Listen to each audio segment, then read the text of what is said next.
Not too many unless anybody has an Apple power cord. Yeah. Yeah. We're at 100% now. But Let me just introduce ourselves. I'm Ian Fichtenbaum. This is Khaki Rodway. We are both affiliated in a number of ways with NanoRacks, the operating system of space. I'm described as advisor to their board of directors, or advisor to the holding company. I'm also a shareholder. I've also worked with NanoRacks in their capital raising now for a few years, and seen this company grow and develop all these lines of space. Slightly about my background, I've been involved in financing and transacting space companies now for several years, and gotten around to see the industry and see what's happening. Okay. yeah, well, I think most of you have met me and know me. So, I've 10 years in this industry in what's known as commercial space flight in Mojave, California, so which seems to be the nexus, the epicenter of the industry. Yeah. Except for Houston. So NanoRacks has offices in Houston, right near JFC, and Washington D.C., which is kind of where the business arm of things. Yeah. Is, and what else do you want to say? I put this up here because this is NanoRacks has been called the operating system of space, and basically what it does is look at platforms, and the platforms that are available to us right now are International Space Station, Blue Origin, New Shepard, and SpaceX on the bottom left, and on the right, that actually serves as Orbital ATK as well as ULA, because that's a ULA launch vehicle that, as you know, Orbital went up using a ULA Delta 2. That was 5. That was 5. And they had to arrive and somebody else. It's not that big. Yeah. They were just going to space station. They weren't going. Yeah. Yeah. NanoRacks, in case maybe you've heard something about it, formed in 2009 to provide access to the U.S. National Lab, which is part of the International Space Station. Its foundational agreement is a Space Act agreement with NASA that was done in 2009. In that time, we delivered over 300 payloads. It's probably over 350 by now. We just had, how many that went up on the Cygnus 22 payloads? Something like that. Right. Yeah. Got the notice. Another group, and just in very wide range of customers, schools, researchers, space agencies, international groups. It's everyone who wants some kind of access to space.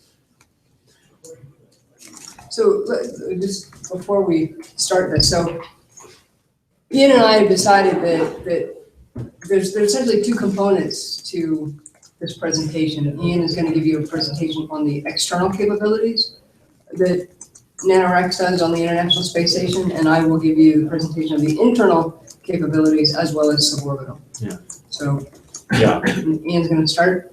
Yeah, and in external, actually, there's two major areas. One is small satellite deployments, mostly from the International Space Station, and then also is the external platform, which we are going to be installing on the outside of the space station early next year. So it's up there now. It's up there now, but we haven't installed it on the outside yet. It's just, I don't know where it is. It's just that takes crew. Yes, to do that too. Yeah, it takes some time. We've got to schedule that. So we're going to start with small satellite deployments. This is probably one of our probably our most iconic services because it just makes such great photos. So we had this CubeSat deployment. This is one of our most famous photos. And, you know, we takes CubeSats and pushes it off into space. That's not much more complicated than that, just on a basic principle. Of course, there's a bunch of things to get to that point, so when the spring pushes it out. But, you know, it does it. We've done it 96 times, 96 satellites so far. I think that was the latest figure, and we got a bunch more ready to go. Yeah, it's 96 times more satellites than that, though. Yeah. Yeah. One question on that is the viability of that. It seems to me it's like sort of a roundabout, super expensive way to get a CubeSat into orbit, in the sense that couldn't SpaceX just eject them without having to stop at the ISS first? What's the rationale here? Well, you know, it's interesting thing to think about logistics, because it's not merely you looking at the transportation system and the infrastructure. The beauty of having a space station, a location, and a constant supply chain is that you have cargo capacity and you have spare cargo capacity, and you can manifest things on a variety of different vehicles that get there. And they can go up there and they don't have to be deployed all at once. They can be deployed anytime you want. It also helps that we have a slightly different cost structure regarding transportation. And so we're able to offer a service that is very attractive to customers. Yeah, I mean, SpaceX is their priorities are going to be DoD type of satellites that are going to go off of that, because DoD is going to pay more. Yeah. Than Planet Labs. You have to also understand in the business model, you know, these things, we sell them for $85,000 a U, and when SpaceX is selling to the DoD for 80, 90, 100 million, putting a bunch of CubeSats in the bottom of the payload shroud, it doesn't help their cost structure, and it doesn't help the bonuses of their salesmen who have to compare against the guy who just sold the giant satellites. So we can work well with the little satellites. So anyways, in the statistics, we deploy into the space station orbit, 51.6 degree inclination, you know, up to 400 kilometers above the Earth.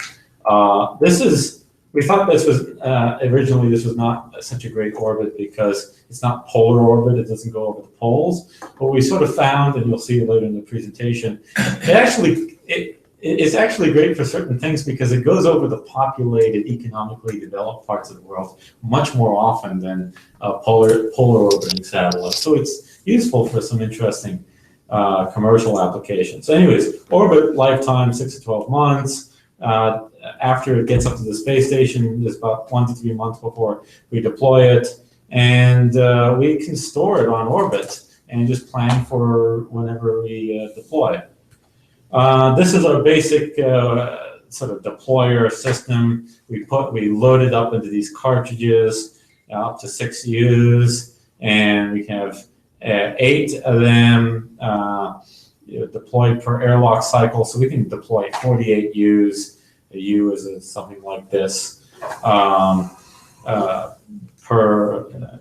time we open up the airlock, and 2 airlocks per mission. So we can be deploying a heck of a lot of satellites. This is kind of the process for how things get up there. We load it up onto the cargo ship. It's launched up to the ISS on one of the next cargo ships. It's the crew takes it out. They install it into the airlock. Airlock does what airlocks do. It pressurizes, depressurizes, pressurizes, and it's taken out, positioned, and deployed. It's all very simple. And what's interesting, it's actually the Japanese module. Yes. The gem is, comes from JAXA. That's the external shelf. That's the airlock. That's the The- airlock. The airlock that the CubeSats are put into and then launched out of, and it's the Japanese module. So it's the International Space Station. Isn't there an external shelf where No, please go ahead. external shelf where a lot of external experiments are run? Isn't Yeah, that how Yeah, it's- that's and off the gem as well. we'll talk Yeah, we'll about get- we'll that. get to that That's too. where your new thing is going, right?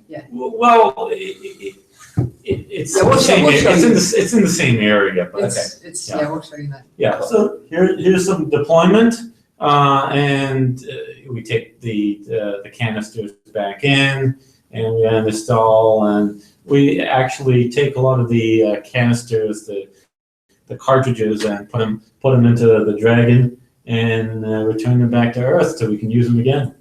So reusing hardware. This is generally the schedule and requirements. We can get things up to orbit 9 months within 9 months of contracting. So if you order this up, 9 months, about 6 months later, we get a safety review. A month and a half after that, we deliver the customer delivers, it launches, and about a month and a half, 1 to 3 months later, it actually deploys.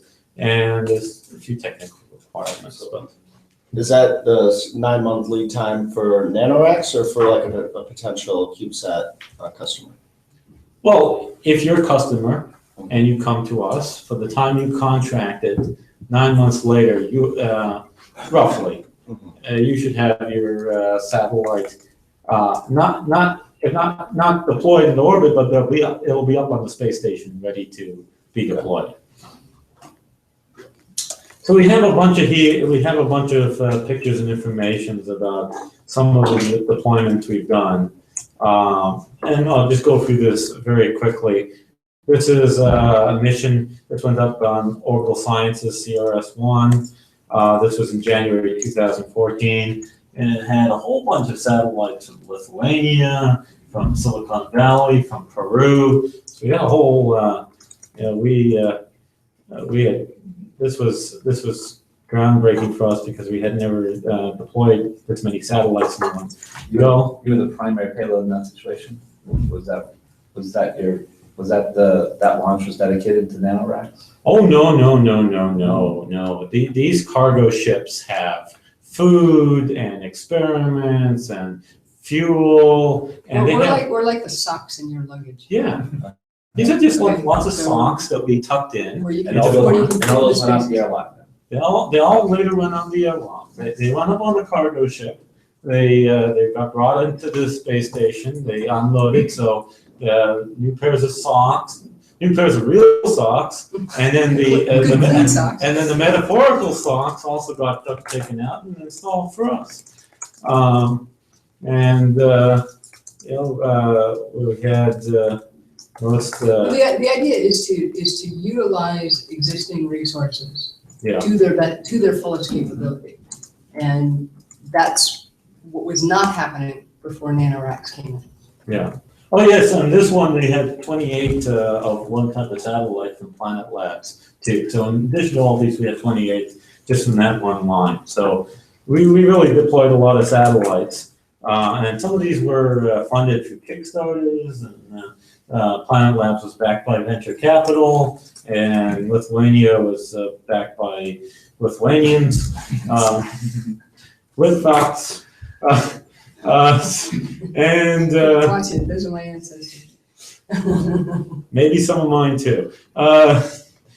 More Galicians. Here's a picture of that. These are the doves. This is so iconic. We love this picture. We have this everywhere. We did that. Here's a bunch more. This is like a little little train of them. All out the That's a airlock. real photo, that's not. That's an a real artist photo.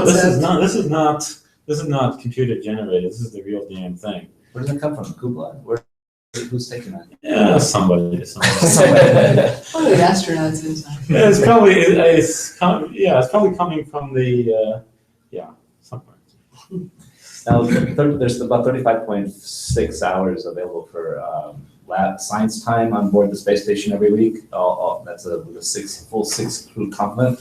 How many hours were dedicated to launching those 28 CubeSats? You guys didn't pay for that? You guys are zero charge on that? Yes. We got a deal. What can I say? Okay, good to know. Is the airlock cycle 2 the time window that in which you can lock deploy the CubeSats?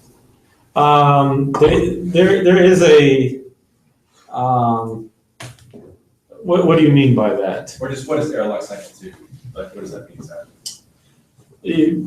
This is better answered by some of the other NanoRacks people, but I mean, this is the Japanese module, so some of it is controlled in Japan, which means that the deployment team has to be awake at Tokyo hours, but they open it up and Yeah, we get six cycles of the airlock per year.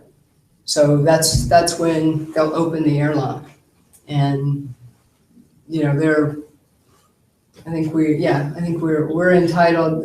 send us an There are email, we'll give you more details. Yeah, I mean there are 6 openings of the airlock, and we have capabilities to It's a political. utilize all. We would have more openings, but it's a political thing. Yeah. Why was the Japanese model? Well, that's It's the only airlock. That's It's what the only has airlock on it's the only- station. Yeah, it's the only. It has an arm that's used for experiments on the porch. And this we fit a deployer on that and do our deployments. No, thank you. And it really has the NanoRacks logo on it, like that? Oh yes, absolutely, right there. Yeah, I mean that was developed by NanoRacks. Yeah, So you guys wrapped That's NanoRacks you hardware. guys wrapped up the thing. yeah. So isn't that module called Hibo? Kibo. Kibo. Yeah, I think that's the full module. The whole. that's the full damn. Yeah, that's full, their full the full thing. chunk. The full chunk.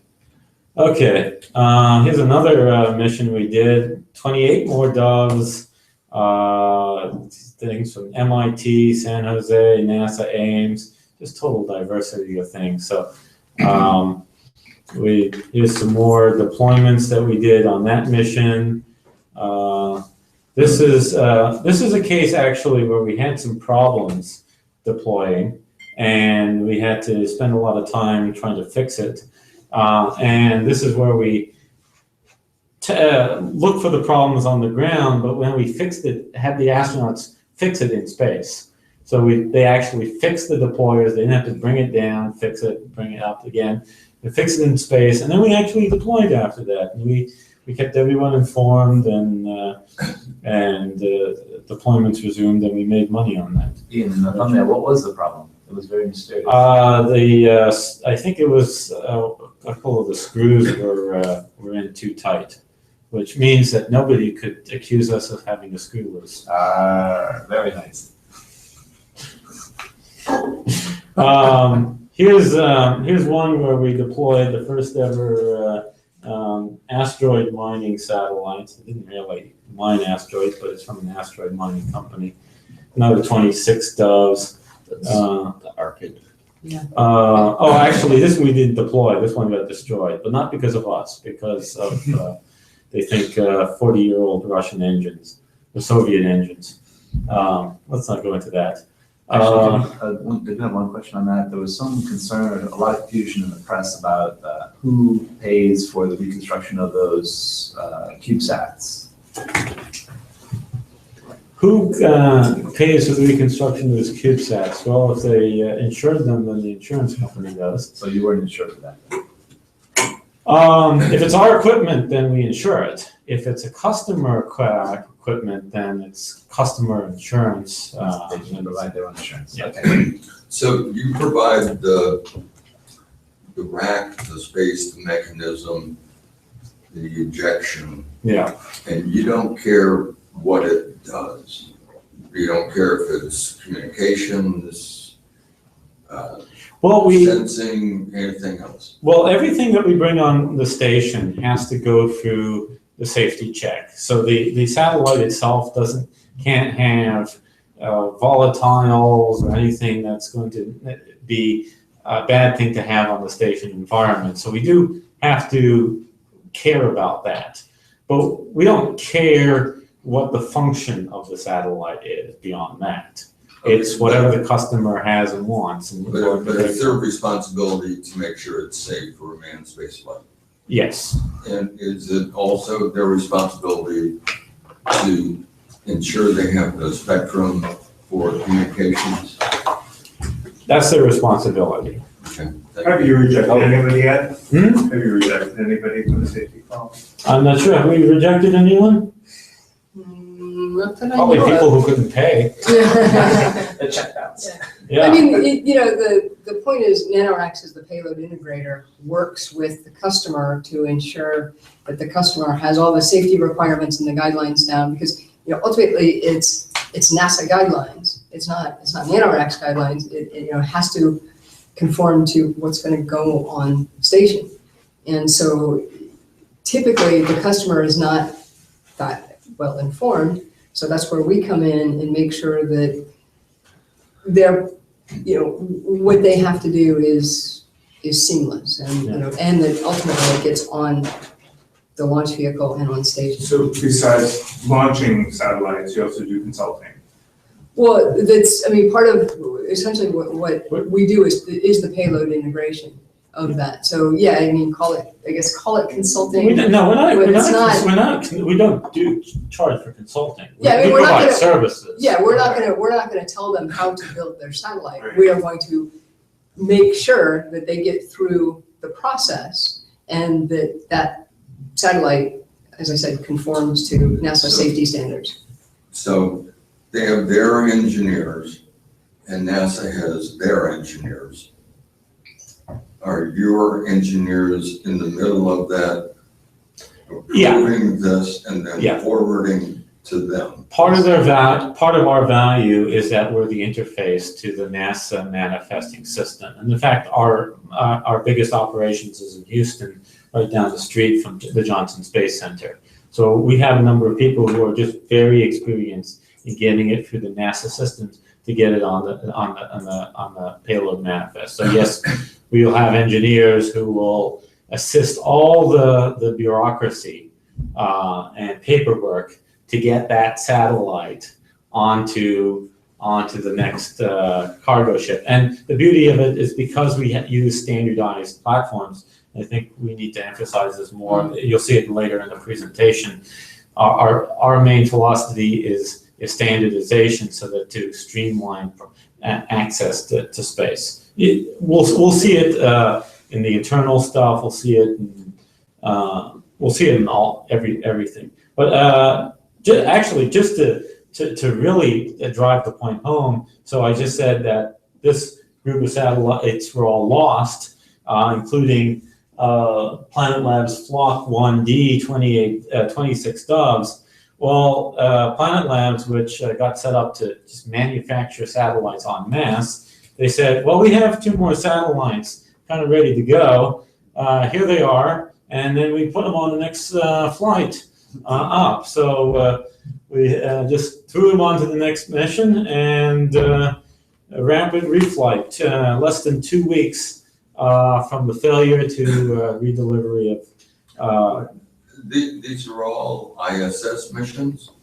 All these are ISS missions. They're only ISS missions. Yeah, that's what we're talking about. We're only talking about that. Trying to remember when there was an ISS mission and then another ISS mission within 2 weeks.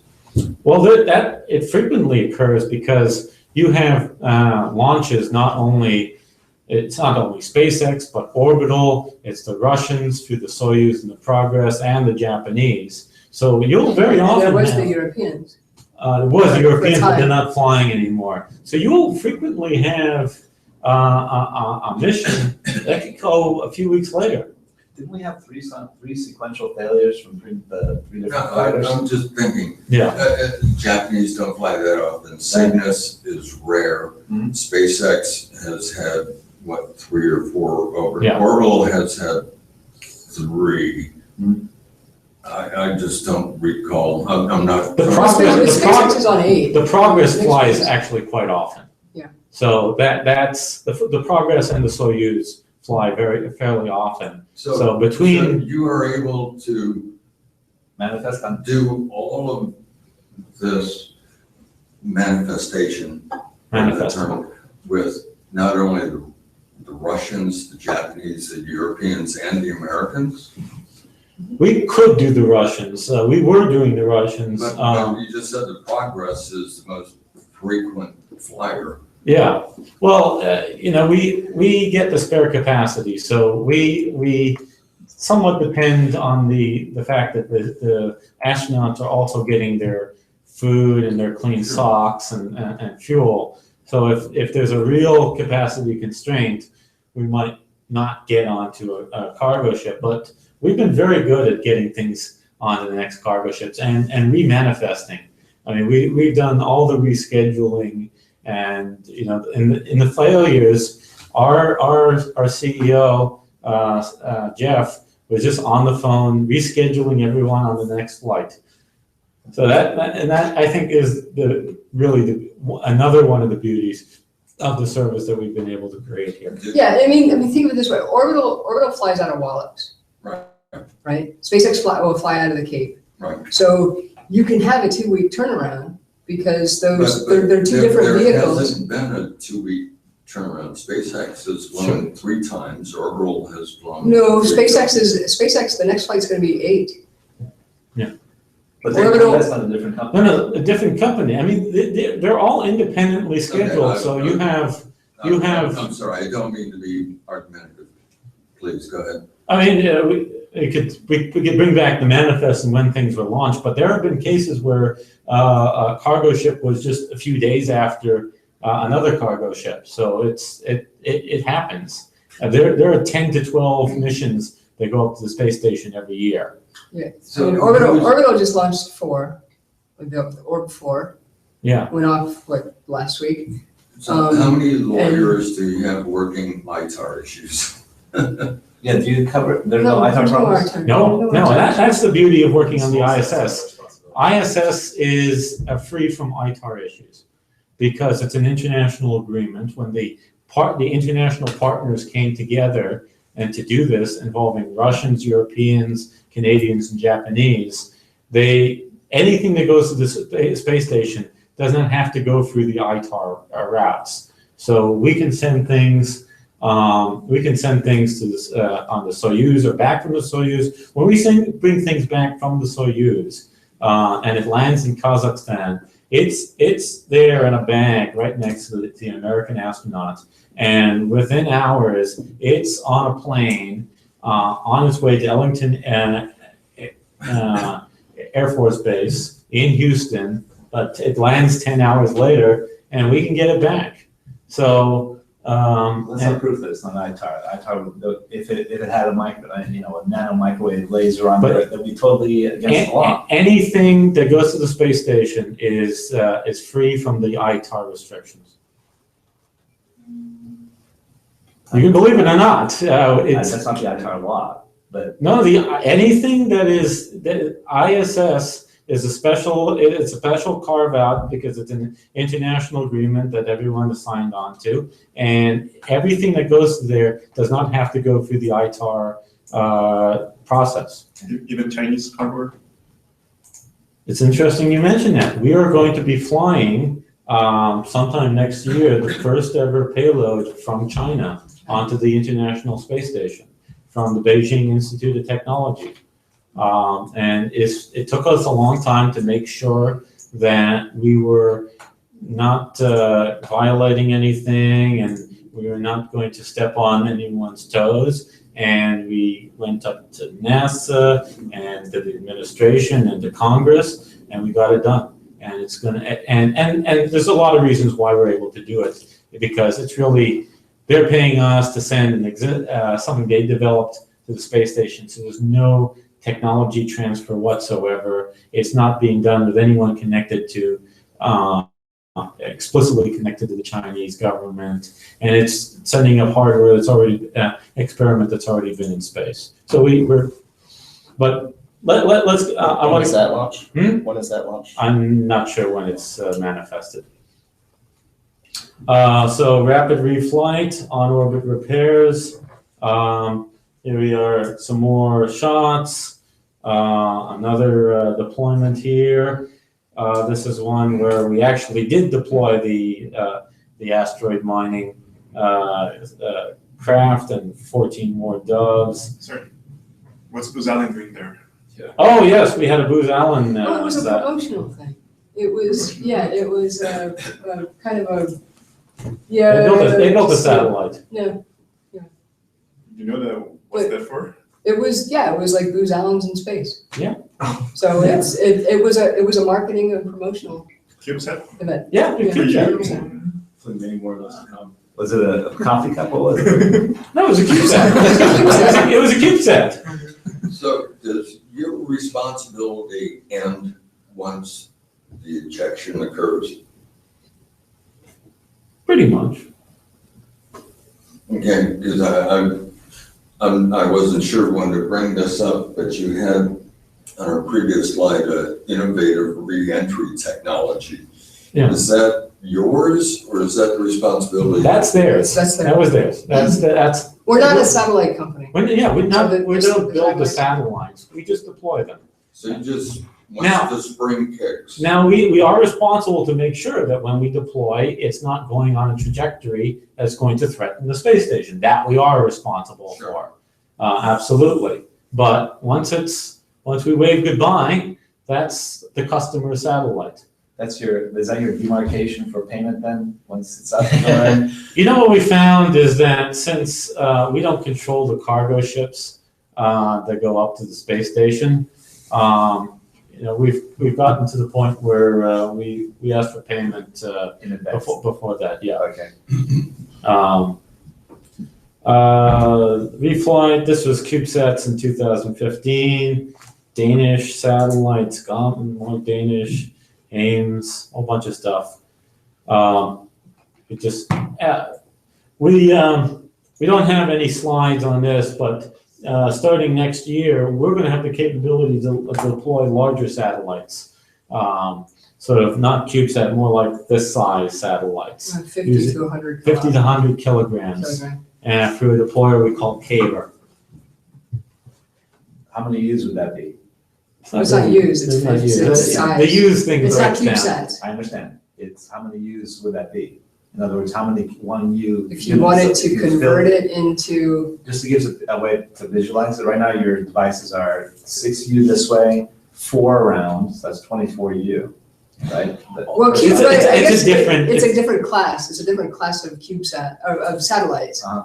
So it's in the, Garrett, microsatellite That- range. How many? 50 to 100 kilo size of a bread box. Yeah. Yeah. Something like But that. it'll fit within the same envelope of your existing. It's a different- box? No, it's a totally different size. It's a different deployment system. It's on a different arm, and Your new arm? Is it gonna be a new arm on this? no, You said it's a different arm. arm. There's more than one arm on the station. There's a Okay. Canadian arm, and there's a Japanese arm. There's a Russian arm too. You're gonna have a new rack, It's called Caber. Caber. Caber, We don't have any slides, unfortunately. Okay. Well, we could have, but but of course you have to get that qualled and it has to fit in Kibo and all that. it's up there now. Actually, it just got launched on the Cygnus launch. That's Okay, right. so you can do 100 kilo satellites. Yep. And it's the same principle where you just eject them and then it's their responsibility to turn on and become operational. Yeah. Does it go out the airlock though? Is that the plan still? Okay, so then yes. This goes out. Does it go after? I'm. It has to go out some airlock. No, I it's imagine. just, if it hangs off the trunk, they'll just pull Yeah, it it's out. not gonna They could do, yeah, they do that, they do that too. I thought it That was. use the same airlock. Then it can't have any propulsion. We are gonna have things, Nobody's The arm doesn't have any propulsion, the satellite does. Yeah. Yeah. What's 100 kilogram satellite with no propulsion on it? That's No, something no, interesting. it's spring kicked off, I understand. and then its propulsion is up to it. The CubeSats just live until they die. Right. Yeah. Well, 100 kilogram satellite's gonna live until it dies with no propulsion. That's up to whoever built that satellite. Okay, explain the business case on that one. Can we get through, we'll get through Sure, this and yeah. then we can go over. Yeah. That's well, we're actually now up to the external payload platform.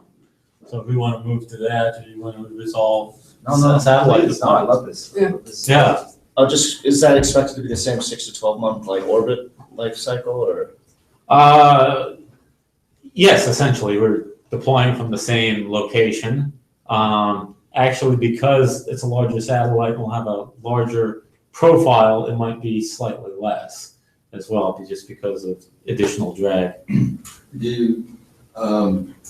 But if it has propulsion, then it would be longer because it'd be able So I to. can imagine you have scads of customers or CubeSats. How are you doing customer-wise for the 50 to 100 kilo kind of class? Great, wonderful. We have lots of customers, a lot of government customers. No, so, thank you. It's gonna be great for us. It's a huge, I mean, that is much bigger time. I'm Yeah. impressed. Yeah.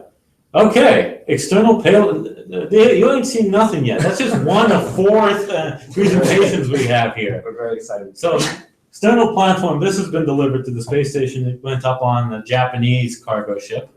And they're just waiting to install it.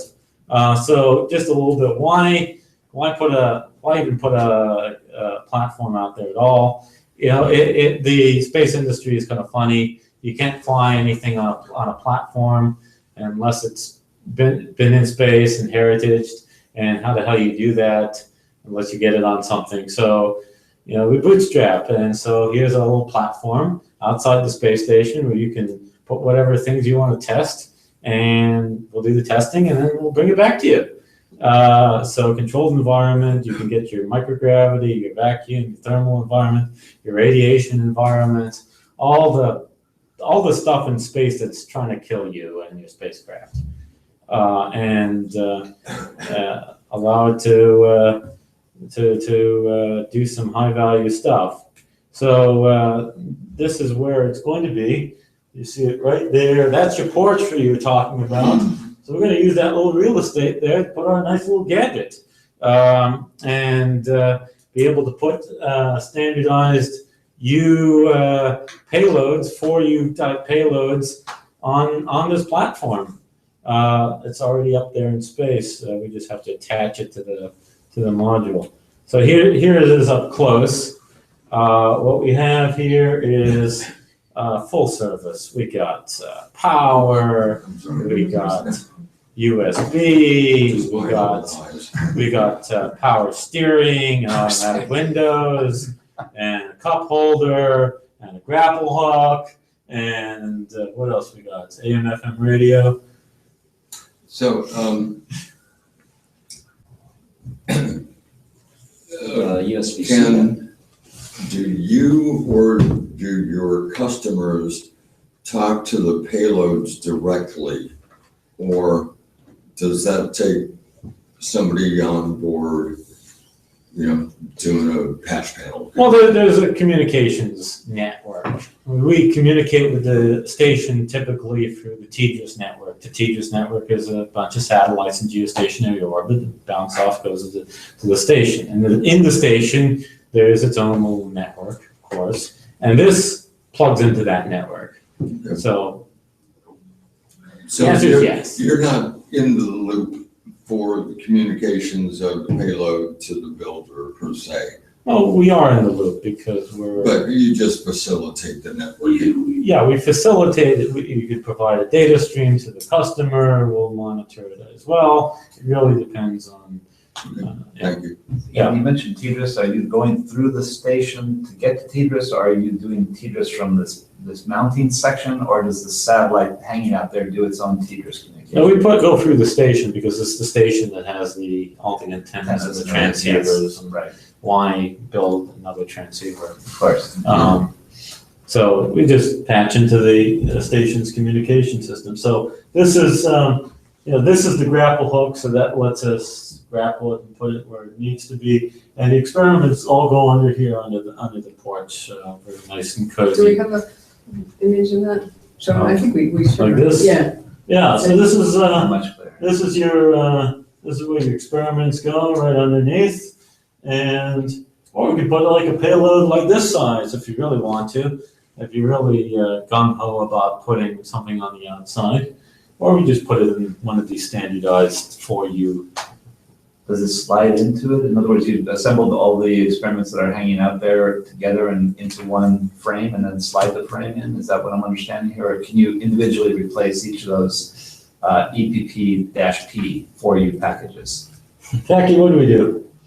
We can individually replace them. Yeah. Without having to bring the entire unit back in the airlock? We'll have to check on that. Given crew time, yeah. Yeah. I would think so. It's gotta be plug and play. Yeah. So end-to-end service is much like CubeSat deployment, but a year before for launch, we do the preparations. There's just like the CubeSats, we transfer it outside. Unlike the CubeSats, we don't release it into orbit. We just put it on a little shelf, and it sits there or does what. It exposes it to the environment. Ian, you're charging rent, right? Of course. I love it. Okay, good. This is, occupying valuable Little space. space. This is real estate. This is like a hotel. It's probably the most expensive space There is. Yeah, well, it's like a luxury box at the Yankee Stadium. Yeah, so, and we just have it out there and then we can return it. Oh, that's beautiful because we can return on the Dragon or the Soyuz. So end-to-end service, oh, here's the thing about communications, somebody asked, so what happens here? So it goes through there to the gem. So yeah, exactly what I said, I was confirmed. Yeah. And we can, anyone's in the technology development business or the space business, or a bunch of other businesses, knows about this TRL, technology readiness level.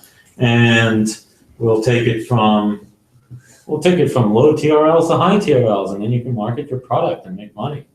So, Could you go back one slide? oh yes, of course.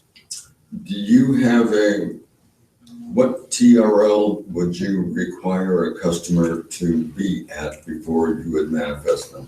It's not really so much their TRL, so much as their credit rating.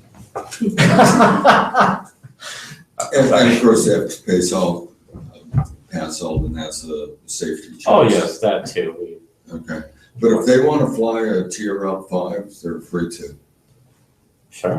Why This, not? this is the advantage of NanoRacks, is that if you went to NASA, they're gonna wanna have a high TRL because they don't wanna be embarrassed by failure. But if you go with NanoRacks, just your check has to clear and you're on I'm board. sure it had, because they want to make it sure it passes safety. Well, yeah. That has, but you can encase it.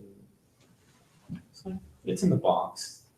You just put it in the box, send it up. Yeah, Um, as long as it's not gonna they blow check up it, or we go through that. leak volatile Yeah, leak box, we don't want the leak liquids box. or. Yeah, we don't want that. Any of Yeah. that stuff. Yeah, just, we send them the invoice and, they pay, then it goes up.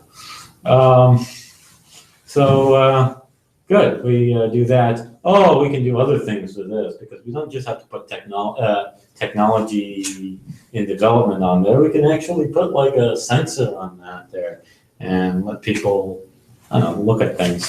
So On the platform. yeah, on the platform, put a sensor on there if you want to pay. You can sense a theme here. The banker talking about the money part. It points at the Z-nator and only 6 hour and the other Z orientation, and it's good. It's accurate. It's on the space station. And those are space station parameters. Yes. Yeah. Under Yes. your control. Great. You can get any orbit you want as long as it's the space station. And who doesn't want the space station orbit? I mean, goodness, they put a space station there. It must be good enough for your satellites. Now I'm on some sync. Oh. Well, that's So, what yeah. it's for. No, you get all these wonderful latitudes here. Look at You don't need to go over Norway or Greenland. the Central South America. Yeah, you got everyone. Australia, forget about it. You got everyone. You got There's no you even get Petropavlovsk into it in there.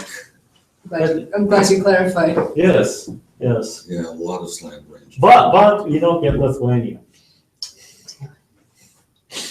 Yeah. I want to see the old shuttle. Yeah. So hold on. Oh yeah. Inclination, orbital there. Okay. And this is their field of view because you're right here, and yeah, you got this other stuff there, but it's not that much in the way. So, and yeah, so we can. It was delivered in August, and we'll be installing it, and payloads are already ready to go, and so we'll be making good money on that one too. Do you have to pay rent to the Japanese since you're hanging out on their porch? Ask the Japanese. I guess it's no. In other words, NASA's providing that as a freebie? Yeah, it just the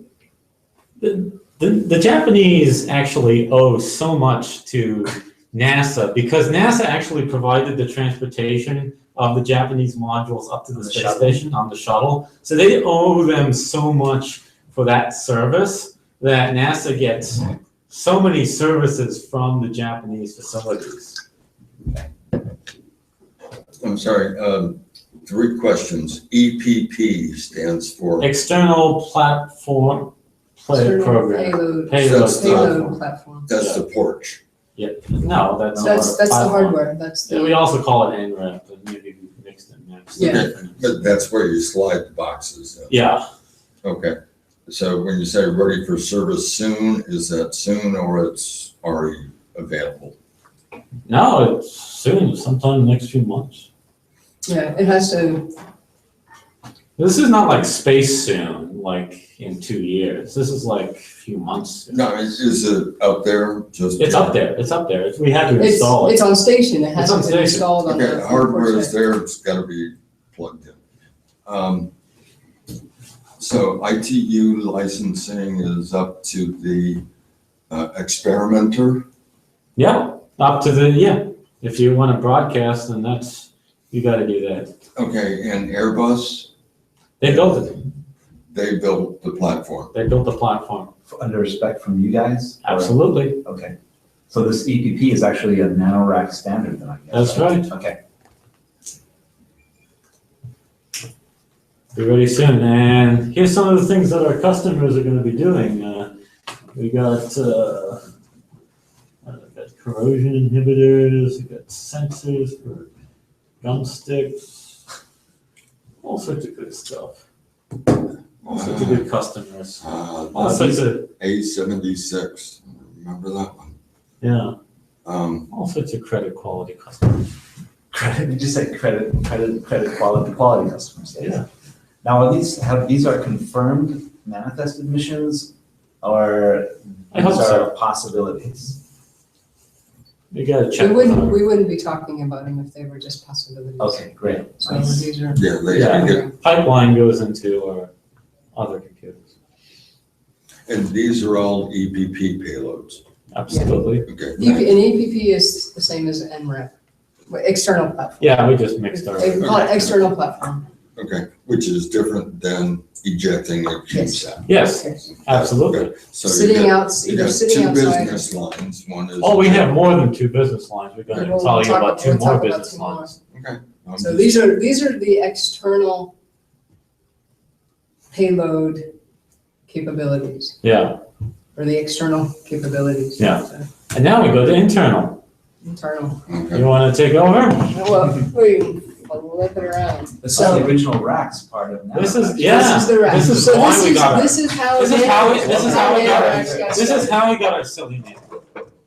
Yeah, so NanoRacks started as the group putting payloads inside space station.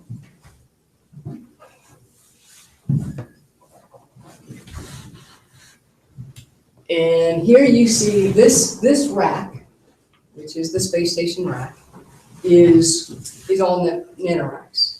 I would say owned, but we're not really, we We don't did this. necessarily own it, but all of this stuff is dedicated, this whole rack is dedicated to NanoRacks. Is that frame 1A or is that frame 1A, 2, and 3? Well, I will show you. So what we have here is currently this on the left-hand side describes the hardware, and it's standardized hardware that we have developed for these internal payloads. And you can kind of see an internal view here of what it is. It's not quite a photograph. You can't really see what is inside those racks, but I will show you in a minute. So we've got frame 1A, frame 2A, frame 3. There's BioRack, centrifuge, microscope, and mixed sticks. I'll show you all those in a minute. In the future, we will have the rest of these things, these plate readers, and actually, we're not calling it black box anymore. We're calling it Pandora. Automated mixed sticks. Forward, use I guess I'm still just a little unclear. All those, go back one, please. All these on the currently in orbit are all fitting inside the center frame that I see in the picture. Am I misunderstanding or Yes. understanding? Yeah, correctly? well, yes, they're not, I can't say for certain that they are in there in this But picture, they would fit if they but were. they will absolutely fit. I'll show you. Yes, I'll show you great. them. So the We're not idea, in- we're not in the business of making enormous pieces of hardware. I wish you were. Well, if we get paid. Exactly. well, so the idea is to make it, what Garrett said earlier, it's plug and play. Generally, it's a 1U, and here at the bottom right, you can see the depiction of If you pay a What little will more, you fit? can get a 4U. what will fit. Yeah, you can do 1U, Hence the 4U. 1U, 4U, a 4U times 2U. So they can, basically be multiple sizes. The idea is it plugs in with a USB, so simple.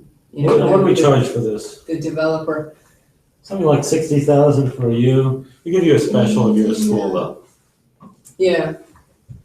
So, And if you- it's a NanoRacks box. We've designed the box. So 60,000 that gives you up there for how long? For eternity until ISS comes down, or you have to be pulled out at an extra charge?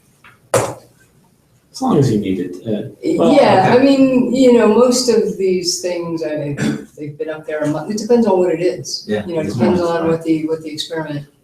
If you need it there longer and you need power and comms, we'll charge you more. Okay. Don't worry. Yeah, so you could have this data downlink. There's no crew interaction, so there's no crew time that's taken away other than to stow and destow. So, there's the crew are not doing experiments with this stuff, and they're basically autonomous, they're unpowered. Unless you have some battery-powered LEDs or real-time clocks or something like that. But basically, it's a simple, it's in the box, and it's in there. And I'm just sort of going over the generic type of stuff. So then there's an external module. So what I just showed you is the internal module that is going to sit in a frame, one of the frames, one of the platforms. This is the external module, and it's mounted on the outside of the express rack, I think. Hello. don't think you see, no, I don't see any external on there. But here you just, you see a photo. So, it accesses the platforms. And the platform, when I say that's frame 1A, frame 2A, or frame 3. It may require crew time, but it just depends. And then there's the passive modules, which are just these boxes. That actually was Photoshop, so that's not real. The Orbital. Yeah, so we've got, they're, again, standard NanoRacks modules.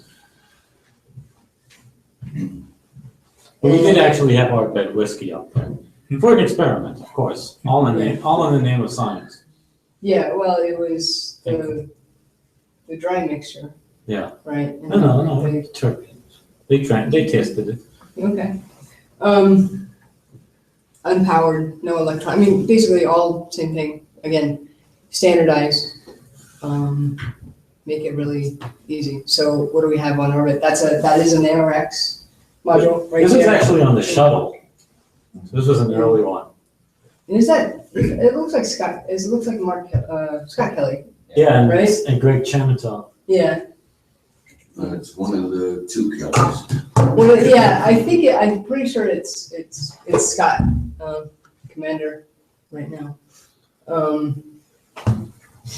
So, okay, so this is frame 1A, frame 1A, frame 2A. It's the same. And again, that's the module. So now the rack, the generic module is going to sit inside here. Right. So a bunch of ports, you just plug it in. Yeah, literally, you just plug it in. It's on the express rack, and it's the primary platform for NanoRacks. There's power and data over the USB. Pretty simple stuff. Frame 3 is a bit more complicated, or not complicated, complex. More complex. So it's again designed for these higher powered payloads, and you can see it's still plug and play, but still not quite as simplified as frame 1A, frame 2A. This says it's working in the Gen Express Rack 4. That's a different rack than you were showing us before, that picture, the first picture you showed. Yes. So you guys have the ability to have your frames be put into other racks, not just the one that you showed us? Sometimes. Wow. It gets political. Okay. And then we have the centrifuge and BioRack, and the centrifuge was another piece of hardware that we teamed up with Airbus to develop. That thing was sitting in a museum. They had prepared that for a shuttle mission, and when they were done with it, they decided to put it in the museum, and it was still working. So I said, get it out of the museum, let's put it into space. So that's what we did. Yeah. Whose experiment was that? It was a biological experiment of some type, right? Maybe. Yeah, they're all biological experiments with the centrifuge, and that's the whole point of. You brought that entire experiment back then? Or is it No, the centrifuge is still up there, I believe. Is it I not? haven't seen it since. Yeah, So, I'm pretty sure it was. If I haven't Still seen it, there. it must be still in space. lost in space? Must still be. It doesn't come back. I mean, I joke, but when I was in Houston and I went into one of the offices and they had one of the PCG things you'll see later. They're just sitting there on the shelf, and it had been into space, and they were fixing it up for another mission. So sometimes we bring it back. So yeah, all these are primarily life science experiments. You might have some physical science experiments, but generally on station they're a little harder to conduct. It takes a bit more crew time. You talk like combustion physics and fluid flow and things like that. Although Don Pettit does a great job with fluid flow and bubbles and things floating around, but that's just sort of his hobby.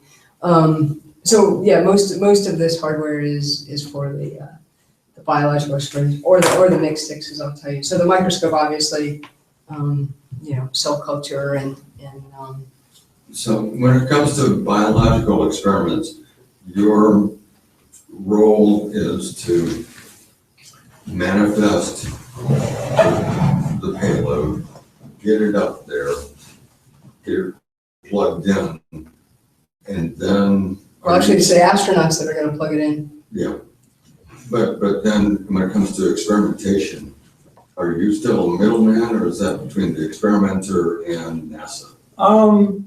Mostly we're a middleman, but there have been a couple of occasions where we did a collaboration, particularly in the protein crystal growth, where it was internally done in collaboration with a biotech company. We did that. So we were sort of a collaborator, internal customer on that. But mostly we're looking for external customers. Yeah. Okay, thank you. So these are mixed sticks. This primarily this is the education is going to use these mixed sticks. I mean, I guess there have been some university researchers doing fluid and biological research with these mixed sticks. But that you see astronaut there. The idea is you have two different types of fluids on either end, and then this involves crew time. But what the astronaut does is breaks it, and the fluids combine, and you see what happens. There's a lot of student research done with this, and I don't mean university students, but K through 12. Valley Christian schools do a lot with the mixed sticks. Jeff Goldstein's The NCESSE? NCESSE. The SSEP program? Yeah. Don't ask me what that acronym stands for. We'll just leave it at that. But he primarily works with K through 12 students to put these payloads up on station. And then there's protein crystal growth. These are cards that it takes a while for these crystals to grow in microgravity, and the station is an ideal platform. See, for doing that. The thing here, they've been doing protein crystal growth on shuttle and space station for decades now. But the thing that they were doing is they were always using special space hardware that wasn't the same hardware that people use on Earth. And what we said is, let's take something that we actually use on Earth, something that the researchers are actually using, and let's put it into space.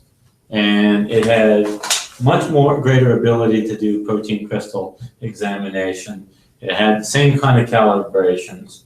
And so we were doing things that people in sciences and development and R&D might actually care about. So how did you get that hardware space quality? Was that you or a collaboration or? Well, it wasn't me. No. Well, it was the engineers in collaboration with JSC. Did they really do any space qualifications since it was going to be in such a benign environment as the ISS? I mean, the only thing really different between the ISS and here is lack of gravity. Yeah. That's the whole point. Well, that's part of it. Volatiles, I think this is entirely a case. In other words, this is. There's not going to be any volatiles. Yeah. There's still a kind of radiation thing, especially when you pass through the South Atlantic and Yeah, it still has to be S-class. Okay. Yeah. Now, I noticed that the astronauts are doing time, and that's one of the most precious things on the ISS. Mhm. What was is not automatic, or is that part of the new capability coming online? Some sort of automatic starter? Eventually, the robots will put them out of work. Okay. And I, for one, am glad when they do. Because they screwed up so often. I mean, these guys, we put these type A test pilots up on there, and when we have them do a simple thing, they keep screwing it up. I wasn't supposed to say that. Is this being filmed? I don't know what you're talking about. Yeah. So the future platforms. Oh, we love our astronauts. Please don't watch this while you're up there. We do a great job. So what we're developing now is another plate reader 2, that's going to go up on the next SpaceX flight that's planned for January. The PCG Hotel, Protein Crystal Growth Hotel, which is these multiple. So if you see this, it's like 400 to 800 different conditions. I think PCG Hotel is twice that. So that's going to go on SpaceX 9. And then Pandora, this box, that will handle these automated mixed sticks. And then a mini Pandora box, again, all standardized, and then another centrifuge. Yeah. That's NR and Radio Bros, what does that stand for? At the bottom, centrifuge? bottom under the line. centrifuge. NR and Radio Bros. I don't know. Okay. Mm. I guess we'll find out at some point. Oh, that's Mary Murphy. This is my end of things. Oh, suborbital. The suborbital. So those are the 3 space station capabilities that NanoRacks has. NanoRacks is now partnered with Blue Origin and announced in July. Teamed. They're very sensitive about I think we used that though in the press release. We did say partner. No. But yeah, okay. Loosely. So now we have these suborbital capabilities. And what is suborbital research? Well, it's platforms that are going to go to 100 kilometers that give you very fast turnaround. You could do, where we were talking, ISS could be 9 months, could be 3 months to flight. You get like 3 to 4 minutes of low G. Obviously, it's not as much as ISS, but in some circumstances, it's enough.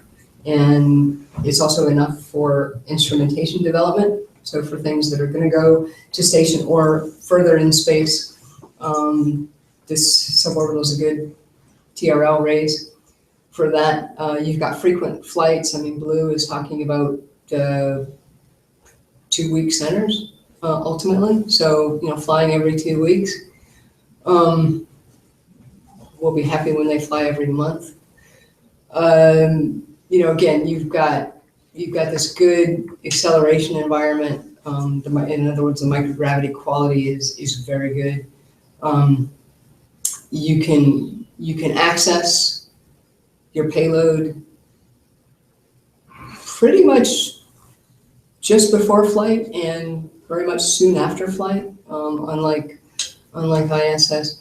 You have all of these advantages. You could do untended science. You could also do what's known as human-tended science. So once Blue has their astronaut capabilities, the payload, the space scientists can fly with their payload and do something with that. So yeah, that's and plus you're talking about a lower cost to fly suborbital.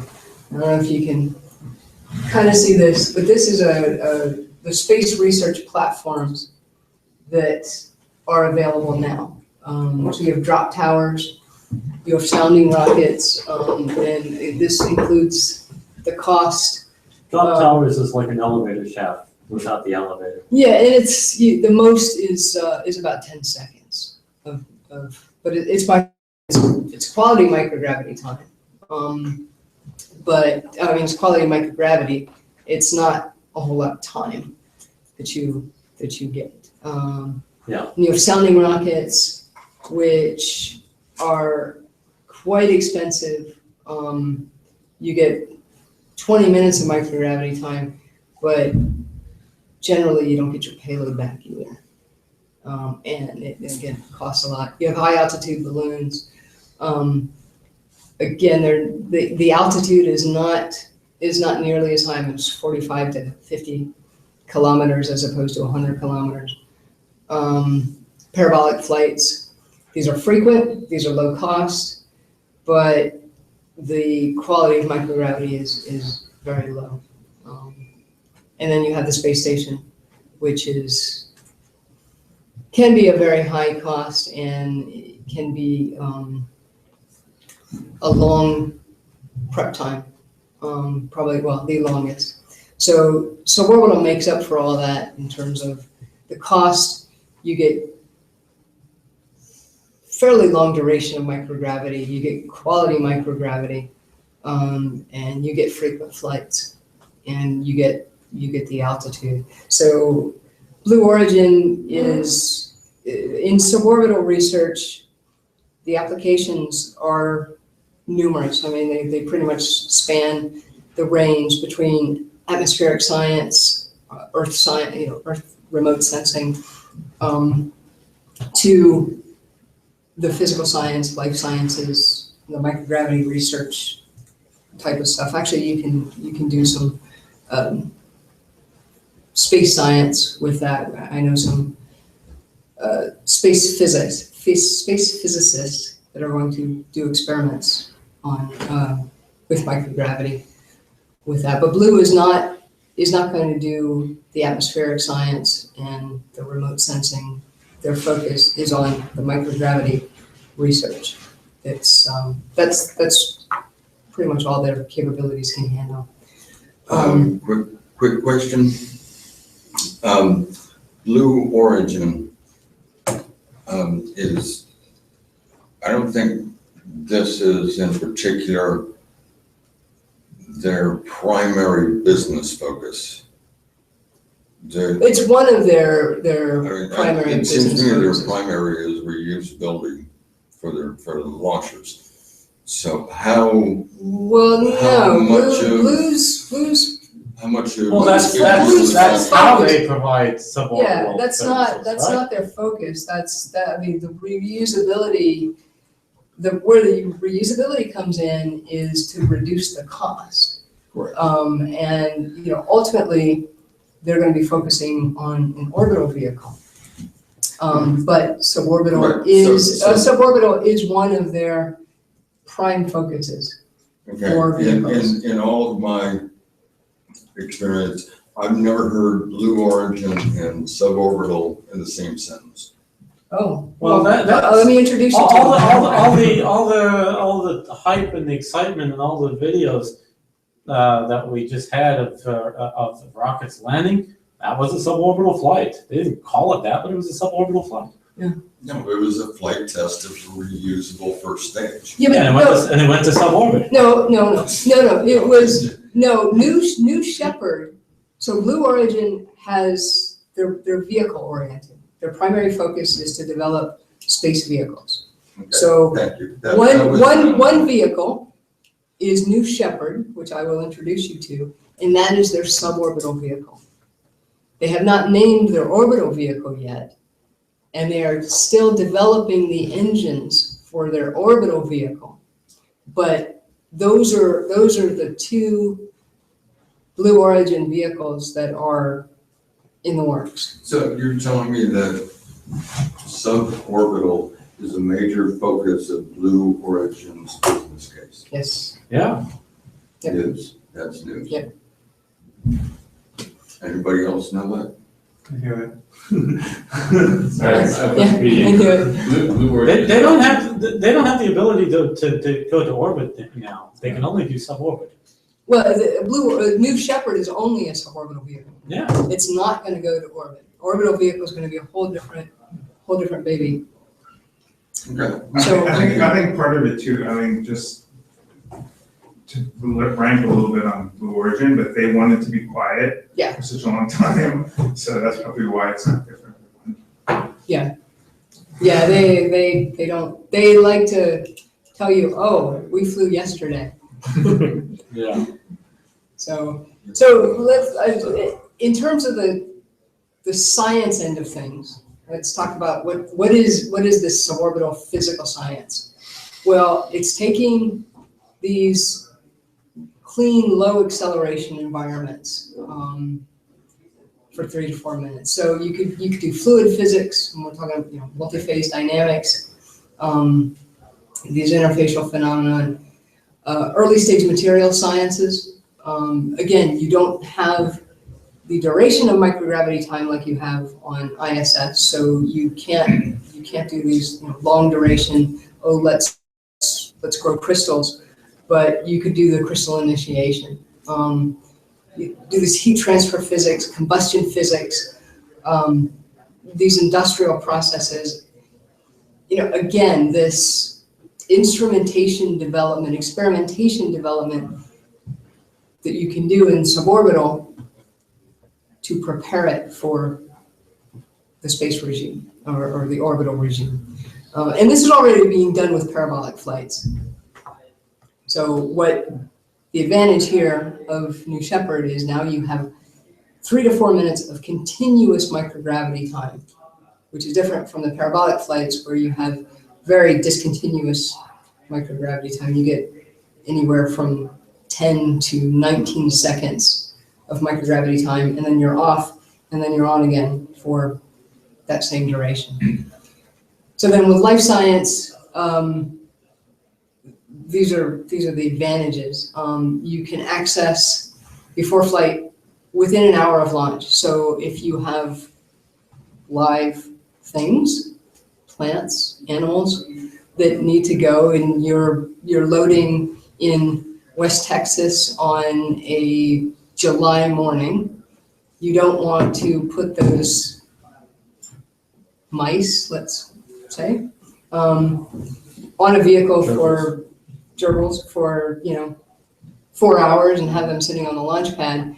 You can put hamsters, but as long as you provide a wheel for them to run it. And then you can. That might be the gyro stabilization. Then you can access about at like 20 minutes after it lands. So you get quick in, quick out. I think I came up with a new attitude control mechanism, right? The wheel? The hamsters.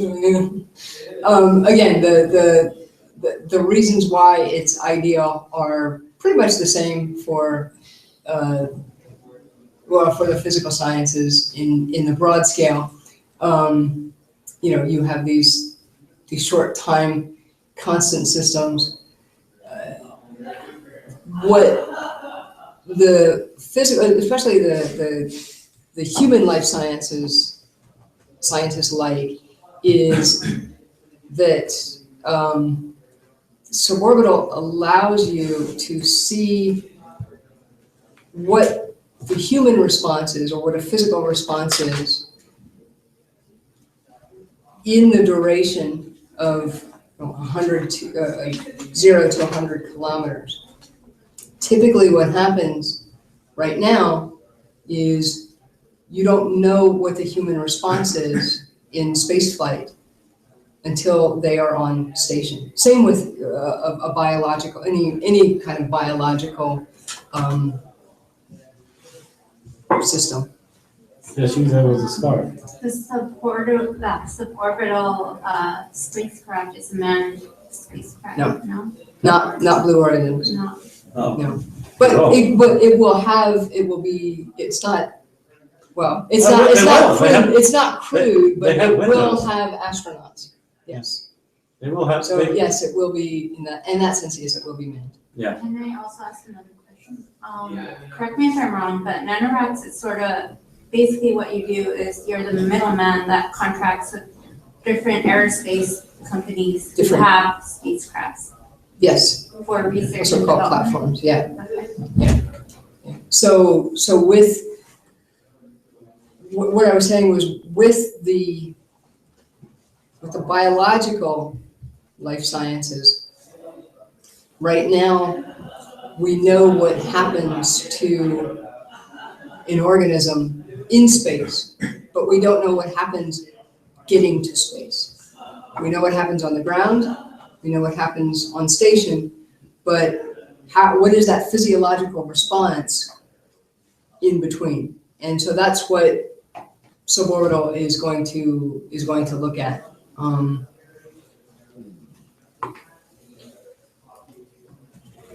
So for suborbital, you have the NASA Flight Opportunities Program. This is something that comes out of the Space Technology Mission Directorate. It was established in 2010.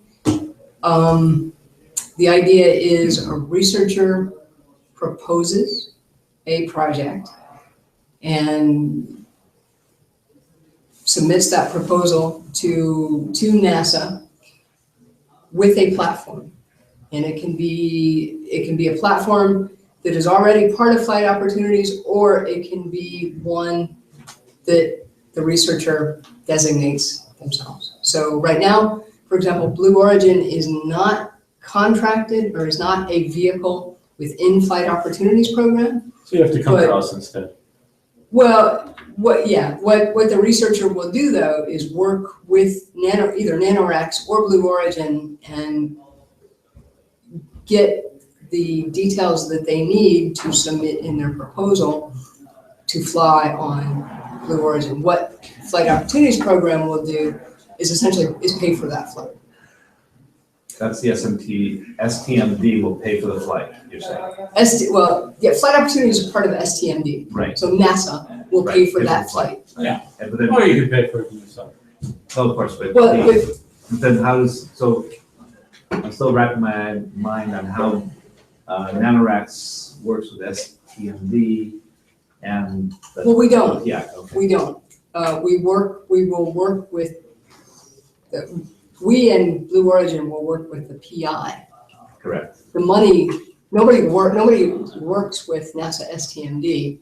The money comes from NASA STMD. Like a grant. Yeah. Usually, I thought the STMD, they often said, when they do their open calls for proposals, that they would say, well, we're taking care of the flight, we want something in $100,000, so is the 100, some money is available as the award. Am I thinking? No, correctly? NASA is like, NSF in terms of government agencies. I mean, they're going to want reports, they're going to want deliverables, Right. to see that that money is being spent according to contract. Right. But they're not going to oversee Blue Origin and tell Blue Origin how they fly that particular payload. So they're a contract vehicle. Do they have, are there only windows when they accept proposals? Yeah, when the solicitation comes out, and there are two procurement modes that I mentioned up here. There's the ready RFP. Rumor is there's a ready RFP coming out in January. Rumor was it was going to come out in November. Now it's January, so it's NASA timetables. And then there's these directed flights. So NASA itself can procure flights for other directorates within NASA, and it's kind of convoluted. They call these hosted payloads. But those are government payloads. But these are RFP solicitations. Yeah. Yeah, absolutely. Alternatively, you could show up at an office with a briefcase full of cash. Yeah. We could do that too. Right. Yeah, no, I Right. can I mean, this is the Flight Opportunities. We might take Program. credit cards too. Yeah. We might accept Bitcoin, we'll accept Bitcoin. I don't know about that. Sure, why not? Yeah. So let me introduce you to Blue Origin. So a long-term vision is to increase the number of people that This is what go your to book buying space. goes to. This is More what- books you buy, more of these go up in space. So start reading. Yeah, it was and what he's talking about is founded by Jeff Bezos. And we know Jeff Bezos is the founder and CEO of Amazon.com. Yes. Um, Which doesn't produce as much water as the real Amazon, but they do provide a lot of goods and books to everyone. Yes, more than that. So they're developing vehicles and technology. The idea is to lower the cost of access to space. What you see here is the New Shepard. This was first flown in April 2015, and It's almost, flown, it's almost as cool as the old Shepherd. do you know him? I haven't met him yet.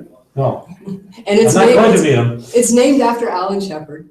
So Ain't gonna that's, meet him. and if you, I mean, if you look, the spelling is the same. It's, you know, if it were the, like, border collie shepherd kind Yeah. of thing, it would be a different spelling, but it is, and then it flew again just a couple weeks ago.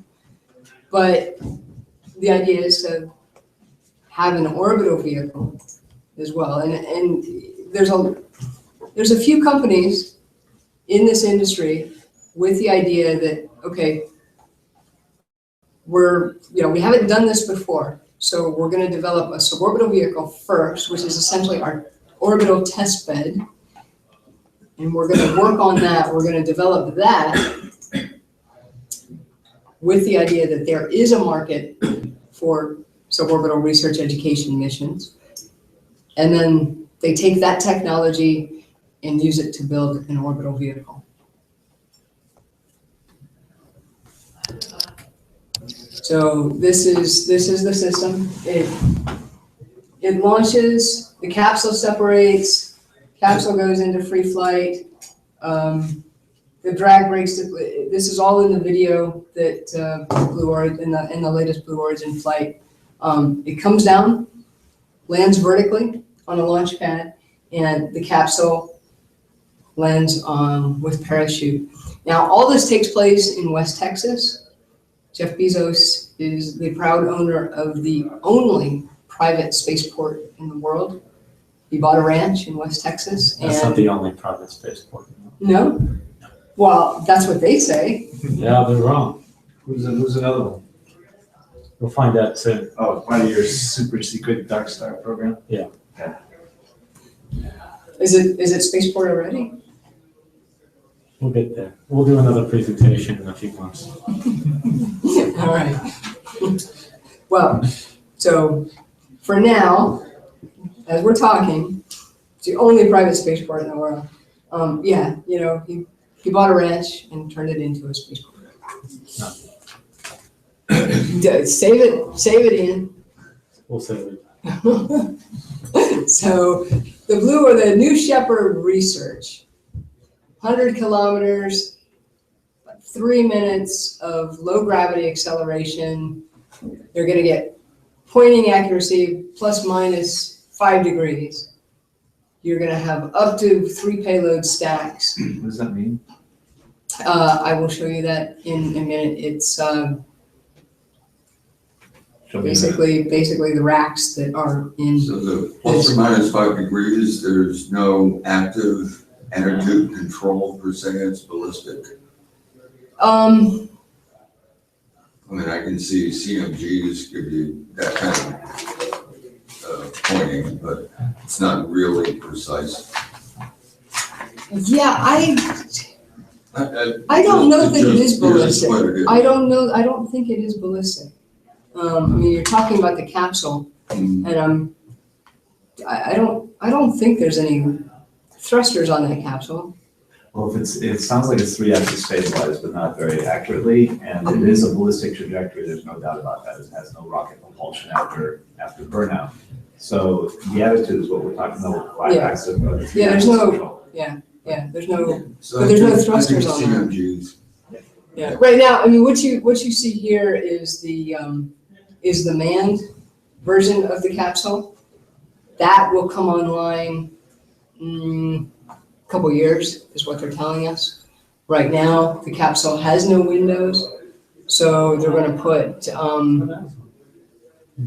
what's that? So actually, they're going to put 6 payload stacks on the unmanned version. So when they say Blue Origin payload system or custom interface, or yeah, that's NanoRacks this. the interface? No, if a customer comes in and says, I want to develop my own system, my own Vehicle. rack. No, not vehicle. The vehicle is going to be the same. if I want to come in and I want to develop my own payload rack, then Blue will let you do I that. see. So we're talking about the payload system, we're not talking about the Inside, vehicle. something inside. The vehicle stays the same. The payload, so Blue has developed this payload system, which I will show you in the next slide. And you can use that, or you can develop your own. Or you can have NanoRacks develop another Yeah, one. I'm trying to figure out between the capsule and an experimenter where NanoRacks fits in there.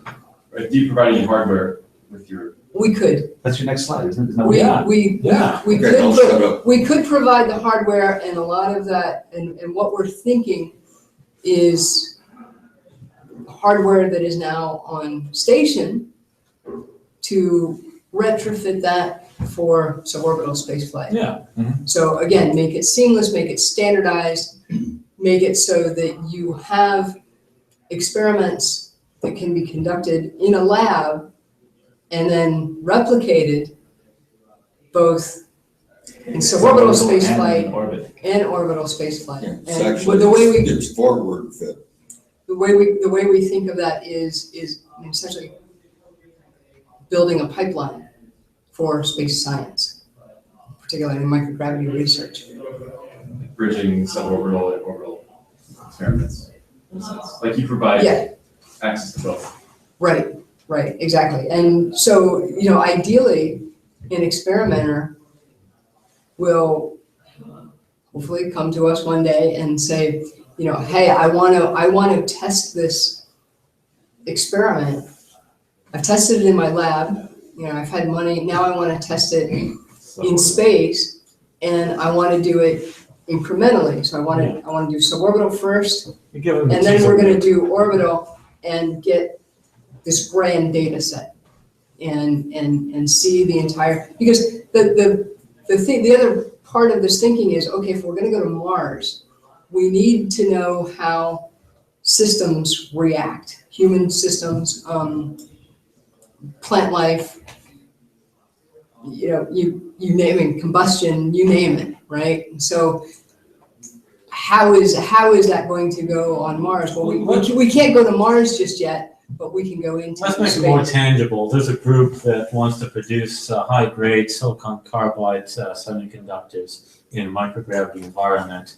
And what they've been able to do so far on sounding rockets, much higher quality. They can sell them into the automotive sector, the aerospace sector, all sorts of high-temperature electronic high power environments. They'll be able to sell into a very nice market of electronics because they're able to get rid of these flaws in the silicon carbide matrices.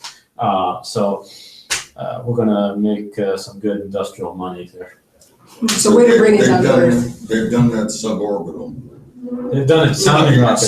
They've done it sounding rockets. Yeah. So the next day would go suborbital, or actually make it ready for you to go to the ISS right now. Then they've already done it suborbital because they already did it on sounding rockets. Does that mean something? Oh, they don't have to go to ISS. They can put it on this wonderful thing and start mass producing the stuff. But that's the same environment as a sounding rocket, right? Yeah. So Yeah, but they can have frequent flights. They did it successfully on the sounding rocket, so. yeah, less expensive to do it on. Right. Longer time so you get more crystal growth. No. They don't need to grow the crystal. It's already done. They make the wafers. They have flaws in them. They send them into microgravity. They do some magic. It becomes flawless, and then they sell it for much higher prices. It's an arbitrage. Okay, so they're working the flaws out. Yes. The matrix unders. Okay. Yeah. You're giving them 3 to 4 minutes. So you're basically. You're giving them quick access, frequent reflights, so they can do this again and again and again. They can't do that if they're solely going to the station. And is it also part of it, yours is less, Yes. less expensive too? Yes. Okay. So it's not growth, it's the analogy to annealing, if you will. Yeah. Okay. So this is the hardware and the mechanical interfaces. So you have these payload lockers, these stacks, if you will, and they can be up top. You see the single the single locker, and then you have the double locker. They're equivalent to the space shuttle mid-deck locker. Yeah, well, I think I had the payload weight limit in there, and then I said, oh, go to the payload user's guide and check that out. Again, a customer can come in and say, hey, I want to customize this. I want to do something a little different than what you guys are offering. The point is, Blue Origin will do that with the customer. They won't say, here's the box. You got to work with what we have, what we give you. They won't say that. So they'll say if you want to customize it, if you want to have something that looks a little different, come to us, talk to us. Who is they just now? They won't do that. Blue Origin. Oh, NanoRacks will do the customization and get it in. You fit your experiment somewhat in the envelope, one of these payload lockers, and then you guys also work to get it fully qualified for launch. Is that? Sure. Yeah, the point I'm trying to make is, so Blue Origin has developed this locker. Okay, so NanoRacks can go in, we can fit the NanoRacks modules, we can do all that sort of stuff. But the point that I'm saying is, the Blue Origin will say to a customer, whether it's a NanoRacks customer or somebody else, you don't have to use our box. If you want a custom box you have some special experiment that you've developed your own payload locker, come talk to us. That's what Blue is saying. So in other words, NASA's not going to say that to you. NASA's going to say, you have to use our mid-deck locker. You have to use what is available to us. No customization, no changes, no nothing. Blue Origin is making it a lot easier for the researcher, a lot more amenable to what the researcher wants to do. Yeah, and if you pay a little extra, you can get Prime service. Yeah. But I thought the point was to use your NanoRacks formats, one of them, and put it onto the Blue Origin vehicle for suborbital test outs, and then just easily migrate that same design into a NanoRack on the ISS. Did we move away from that? That's another way to do it. Yeah. Boxes inside boxes, right? Yes, sir.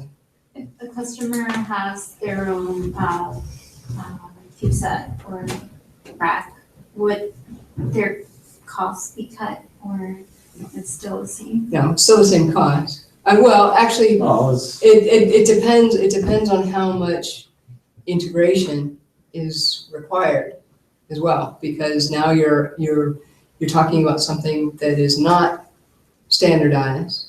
So how much more engineering time is going to be required to ensure that locker is acceptable for safety or any other requirements. Yeah. So some of the things that NanoRacks is looking at is doing another centrifuge, and here you'll see this is not the same. It's similar to the design of the Airbus centrifuge that is on station, but it's slightly different. So we didn't take this one out of the museum. No, we didn't take this out of a museum. Museums were fresh out. It's similar, but the idea is that the researchers will have the access to the same lunar and Martian microgravity that is on ISS. And again, it's a standardized cross-platform facility that, again, similar to the ISS centrifuge, but in terms of configuration, a little different. In terms of application and utility, very much the same. Here's the new Shepherd platform. This is a version that is actually on ISS, but it will look very much like this. We take the NanoRacks platform 1A and 2A and reconfigure it for new Shepherd. This will house these nanolabs, the 1U, 2U, 4U size boxes for microgravity research. They fit into these platforms very well. This will then fit into the Blue Origin payload locker. And again, you can have multidisciplinary experiments in there. You could have a fluid physics experiment alongside a life science experiment, a plant experiment. They're all housed in a box. They're not gonna touch each other. Other New Shepard facilities that we've talked about are these NanoRacks plate reader, automated microscopes. They have to be automated because you don't have astronauts in there, at least right now. You don't, vibration damper and Pandora. So the advantages of suborbital spaceflight, and this is just to kind of recap on that because we've talked about it, but it's rapid access for short time constant experiments. This pipeline that we talked about, this pipeline to orbit, so fast risk reduction and fast iteration. Students can easily put an experiment into space, frequently put an experiment into space. Not saying that they haven't done that on ISS, but I think what we'll see is more students doing that on Blue Origin. And then this, for looking, kind of NASA's into this open science stuff these days, and we can do a demonstration of this open science toolkit. So that's it. Is there any questions? Any more questions? So now we can start asking Questions? You guys do great. Well, now, if the computer dies on us, we're cool, Yeah. we're covered. Yeah. Cool. So- Was there? Yeah. What is this? So why is Blue Origin not focusing on launching microsatellites? It's in the garage, I'm not sure. I think it's. don't know, I can't tell you that. I mean, that's a Blue decision. Blue is, I mean, I can tell you what they are focusing on, and it's engines. So they're working very hard to build a reusable rocket engine. They have a contract with ULA to develop the first stage, the replacement first stage rocket engine for ULA launch vehicles. Vulcan. Sorry? The Vulcan, I think is what you're talking about, Vulcan engine series? Yeah. They, so, and, they're interested in going to space. So I don't know, I don't know what. So would you characterize NanoRacks' primary business as right now, the ISS hosting and the Blue Origin sort of we're doing this too as almost an adjunct? We're gonna be on all the platforms. Well, the idea is to, All what platform? Oh, as many platforms as we can get onto. We can get onto upper stages and other vehicles. We want to put our standardized payloads on everything. So this is just a the start. idea is So you're what I talking talked about- about. What? Bigelow? Sure, why not? Okay. The idea is to build a pipeline to space. What I was just talking about earlier. So be able to have the entire suite of space flight available to NanoRacks customers. And provide Suborbital, and orbital. to provide hand-holding services to go from a 1U design that you've got working in the lab to get it launched and qualified and in space. Correct. Okay. Oh, we didn't talk about our real future plans. We talked about some future plans, but, You got a deck for that, on real future plan? oh, yeah. Let's do it, run it. Not now. You're gonna have to keep you We'll waiting. have to see if you're a qualified investor Oh, first. that's right. Yeah, How many people work for NanoRacks? about 40?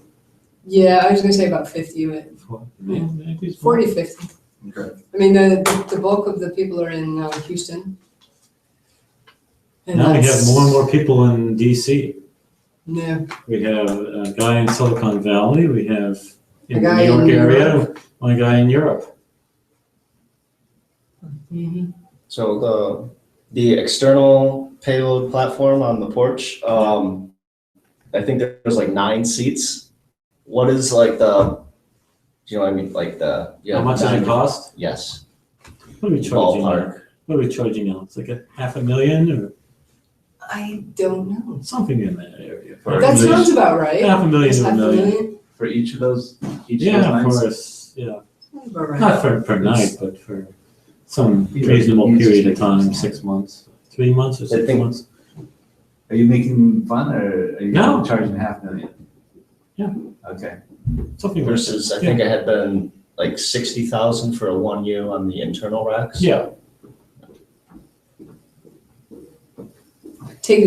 Crew time. Yeah. Think of that. and the, It's gonna, you're gonna have to have somebody do an EVA to yeah. get out there and. Wait, what What is are there an EVA? There's an arm? I'm confused. Why is there an EVA?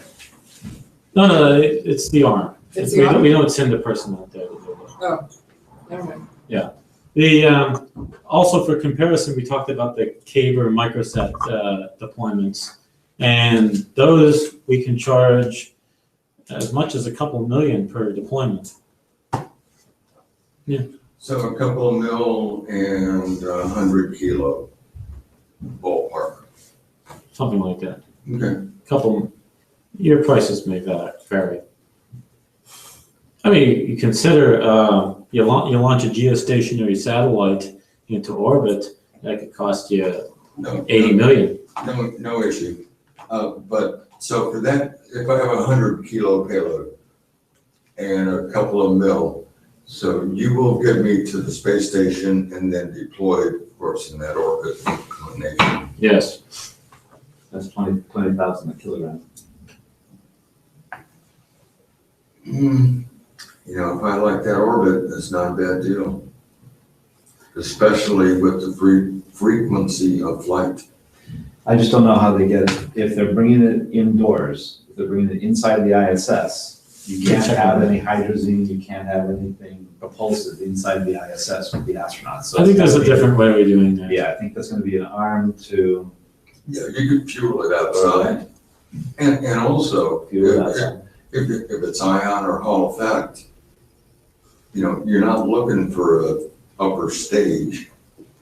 If you're happy at 400 clicks at 51.6 degrees, Just to give you some teaser of some other things we have planned, and these have been mentioned at workshops. We have in works our own airlock that we'll be installing on the space station. And that will be you can consider that a giant deployer. So we'll be doing even bigger satellites will be deployed. And there's some other funky things we can do with that too.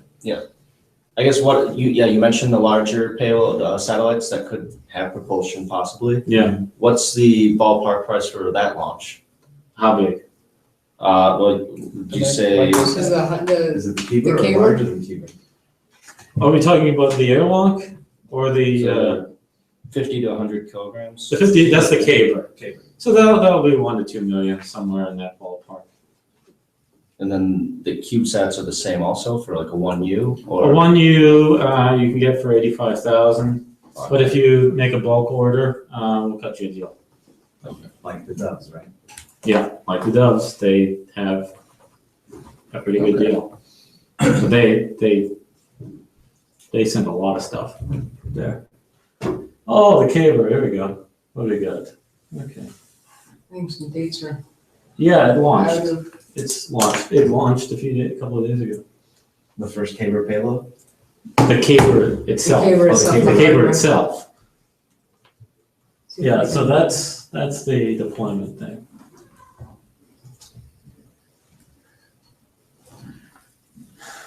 Maximum satellite mass, okay, 75 kilos. Oh, wait, so the caber is an attachment to the arm on the. Airlock. You see it, there you see it. So it's in the airlock, Got it. and then, Caber is the rack. yeah. Caber is the essentially. deployment. Yeah. It's the rack for the 7,500 kilo. Kilogram. Right. Notice that's on the inside of this, so whatever it is has to be manipulable by astronauts safely before it goes into space. And, you know, if you can live without hydrogen, you can just have hull thrusters, no issue. Okay. Because you're not using ISS to be deployed and then boost to another orbit. Right. You know, that doesn't fit in this model. And of course, ISS orbit does cover the vast majority of the population, et cetera, et cetera. I think it's also the financials too, because it's a cheaper launch because there's a lot of subsidy going on. Yeah, 2 mil, 100 kilo, I'll take that. So when you guys talk about making standards and stuff, is that just standards for like people that want to put stuff in space to make it so that it fits in your devices, or is it, how open are the specs of your devices? How like if, yeah. Well, the form factors, the NanoLabs is open. You know, Caber is our own equipment. So that's Do you guys do patents? why. So, yeah, SpaceX doesn't do patents either. So I'm just curious. I don't know if we file patents. I don't think we'd want to spend the money. Who else is going to compete with you? I mean, it's a special purpose thing. Yeah, first generation. You know, it's about real estate because so we have the external platform on the side of the Japanese porch. You're the only What other places are you gonna put it on? And build it. The only real thing is you need your USB port here and you need your data bus here and your power bus there. And whatever else you do is up to you, I don't care. It's also cool too that it's the same form factor and you know on the suborbital and then also on the ISS internal racking. So Well, that, yeah, of course. That's, I was actually even thinking for like grant programs, a lot of times they want to release funds to match specific, you know, achievements, that type of thing. Then, you know, they don't want to give you, you know, 85 or, you know, 60,000. You know, if you can do 8,000, was that how much for a suborbital, or what was the suborbital price? Some much lower. Yeah, it's actually 50,000. The NASA advisory committee at their last meeting couldn't figure out any reason to justify the existence of ISS. So, yeah, what does that mean? Well, if ISS actually has to go away in 2024, do you have any vision on where you might be doing your orbital operations? Our own space station. and that are big enough. Yeah. Somebody will fill that void. You know, these cargo ships that go up there, you know, some of them, after they're done with them, they fill them with trash I and know. they burn them up. What a waste of a cargo ship. Help me imagine what you would do with that cargo ship. Oh, Oh, how about we put a cute robot on there and make it part of like a Japanese media program? this is like a 6-beer discussion, what you can do with all these things. Well, they have limited propulsion left. They're in orbit. They do, but all you need is a modular docking Yeah. mechanism, and then you can attach propulsion units. Yeah. And you know, you need to boost them up a little bit. 500 clicks is a little low for drag, but boost them up a little bit. You can stack and rack and build them. And with CubeSats, you can do the attitude control, you can do the comms, you can do the power, you can do the bus. Yeah, well, develop some customers, because you guys are at the forefront of making space economic. And that's what, we need economic activity that is profitable. Oh, yeah. So I hope your customers and you. If anyone's an accredited investor, please talk to me. Exactly. So with Blue Origin, you mentioned someone cornering the silicon carbide semiconductors, et cetera. If that proves feasible and profitable, would they try to buy their own vehicle, or does Blue Origin only want to contract? Go ask them. Okay. I guess what does Blue Origin sense that they want to like sell vehicles? If you're in the silicon carbide business, why would you want to own a rocket? Yeah. It's That's just operating putting costs. something really expensive on your balance sheet. It's sort of the same reason the silicon carbide company would own a foundry. In other words, you want to be owning your means of production. Okay. Well, you start off with the bulk deal like Planet Labs. Well, or you make X amount of super high grade quality stuff that you sell for super high prices to certain customers. And you just establish that production line. You enter into a long-term contract with, for example, Blue. I want to fly every month and generate X kilos worth of this kind of quality stuff. And that's your business. Yeah, And, you know, that makes sense. your margin is X, and you make money. Sure. Well, let's hope it all literally takes off. That's what I'm hoping. It's 8 o'clock. If anyone has one last question, maybe? Did we get to the question that I put off? Which one was that? I know. Well, there was the racks and It was a satellite related. the deployment, and that's, we've been discussing, sort of trying to figure out what your parameters have to be. So, good, I'll hear more now, racks. Thanks, guys. Thank you.